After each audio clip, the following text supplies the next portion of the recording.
Last week was a rough week for me. Started off with smiles, like this Amazon box here, and it ended with more like a frown. I think we should talk about it. My name is Kevin at Datakun, and I'm sharing 3 lessons that I learned after wasting a week of downtime. So like I said, last week didn't go too well. Specifically what happened, I had a catastrophic failure on my PC. Part had failed, computer wasn't starting up at all. There was nothing that I could do with it. I couldn't, take care of videos, I couldn't do research, I couldn't play games, nothing. And so, I went through the whole warranty process and they told me it's gonna be about a week before they can get that part out to me. I was pretty bummed out by that. I wish it came sooner, but hey, it is what it is. What it did make me do is self-reflect and ask myself the question, how redundant is my process? And that brings me to lesson number 1. Redundancy is your insurance. So as a content producer, I am focused on having very long uptime and very short downtime. Basically meaning that I don't have room to allow for a lot of disruptions that are gonna mess with my flow. As compared to a consumer, you don't have that type of requirement, right? You're just consuming things, something doesn't work. You don't have a business reason to have to try to get it fixed really quick, other than just the minor annoyance. But for me, I'm trying to drop a video once a week on YouTube. And so going through some complicated math, I've decided I cannot allow longer than 1 week of downtime so that doesn't interrupt my flow of delivery of products onto YouTube. So let's go into some more details.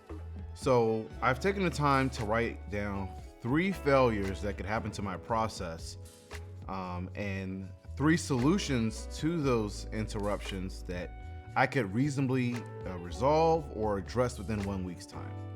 So the first one is a camera failure.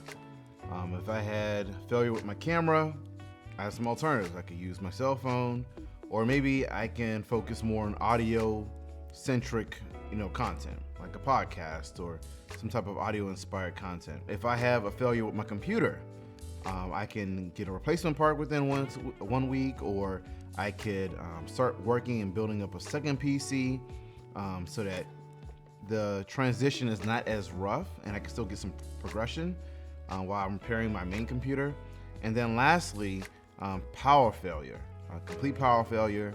What I can do is schedule videos ahead of time so that in the event of a power failure, I may not be able to create content that week, but that's not going to disrupt the flow on YouTube. So those are some of the ideas that I've came up with of how to deal with disruptions and how to stay within the confines of no longer than 1 week of interruption to my goal. So going back to my PC, right? Remember I said it had failed. So while I was waiting for that warranty part to come in, I went ahead and ordered a different part, different brand from Amazon. And I want to keep that part. That's going to be my insurance part. It's going to sit on the shelf and it's going to be my just in case something goes wrong part. And that's my insurance. And the thing about insurance is that it doesn't make you money, but it definitely will save you money and it will save you time. And that's the important thing.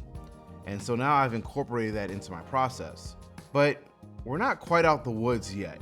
There's still some things that still to be addressed. I addressed things so far from a logical standpoint, but where was I emotionally? And that's what we're going to talk about next. So lesson number 2 is that downtime is non-negotiable. The truth of the matter is that prior to my computer shutting down, I was already frustrated. I had spent more time than what I had liked to edit a video. And by the time I got to getting around to exporting that video, that's when the computer failed. Just like my computer, I emotionally shut down too. And it was because I knew it was my fault. I didn't account that something could go wrong. And when it did go wrong, I was unprepared, and that was on me. So the thing about downtime is that you can either have a positive or negative experience. Starting off with the negative experience, for me, I started to kind of go down to this spiral of just focusing on the problem. It was just very hard for me to think, and I just had to just go away from everything. But when I started to have a positive mindset, I started to focus more on the solution. So though I stepped away from the problem still, I started to be more open to other ideas. And that's when I came up with the idea to buy my replacement or my insurance part, because I said, there is something that I can do and it's within a reason. So let me go ahead and do that. And that gave me a lot of hope, and that gave me a lot of positivity going forward. And so now I incorporate scheduled downtime into my schedule. And the way it works for me is that in any given month, I now have a floating week of downtime. And so say I go through weeks 1 through 3, I'll use it for the 4th week. But if I'm in a situation where I need the downtime in week 2, I'll go ahead and use it in week 2 and continue on for weeks 3 and 4 as planned.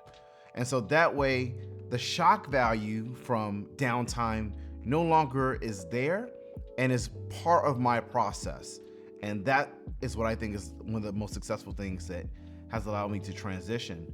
But we still got some more stuff to talk about.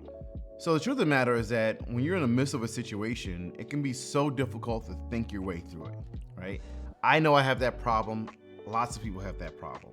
And so to get around that, having a list of predefined actions given a predefined scenario are so helpful for getting you out of that situation. For myself, I call my list of actions a playbook. It's an ode to my old football days, but it allows me to quickly assess a scenario and quickly move towards certain actions, right? And so this is what I also recommend to you as well. And this is lesson number 3, which is automate your decisions using a playbook. So when it comes to my particular playbook, I have it focused around YouTube. So I have these like small investments that will eventually add up to big investments. And so I have things in there about education, my inventory, pre-production, personal grooming, and those things help me keep me on track. So for education, I'm talking about like DaVinci Resolve classes. That's the software I use for editing, or maybe going after a problem that has been lingering for some time. So let me do a little deeper dive.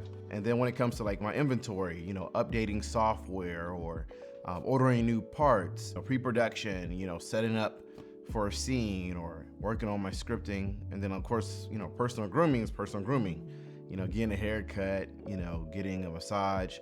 And so those things become readily available plays that I can use whenever I get some downtime.